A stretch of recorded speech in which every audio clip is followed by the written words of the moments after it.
এটা হচ্ছে Salanga high school মাঠ। তো দেখতে পাচ্ছেন এটা কিন্তু সবাই চেনেন। তো একটু ঘুরা হয়, ফার্স্ট ঘুরা, টাইম নাই তো বুঝছাও, হাত লাগায় ফোরে টেরে গোবর সব ফালায়, তো সমস্যা নাই।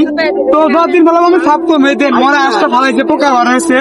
তো এইখানে যারা ব্যবসা করে, এদিকে গেছো শোনা যেতেছে না, যারা ব্যবসা করে তারা এখানে ভালো দিতে যায়। আমরা কিন্তু খেলি, তো সবাই খেলে এবং মানুষজন আড্ডে। এখানে যদি নোংরা করেছে, একটা মরা আস ফালাইছে, পোকা মাকড় খাইতেছে, তো তাকে ডাস্টবিন রেখে সেখানে ময়লা আবর্জনা ফেলে। এখানে মরা হাঁসটা বলছে দেন পোকা পোকা ই করতেছে ভাই, তখন ফেলাতে যে বললে নাও আসো।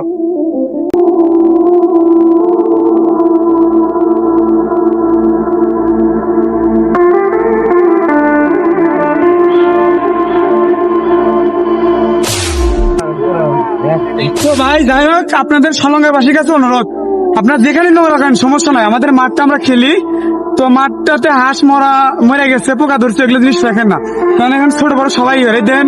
আমি কথা করেছি, সবাই টাকা আছে দেখেন, দেখছেন, আমি কিন্তু একলা না, সবার সমস্যা।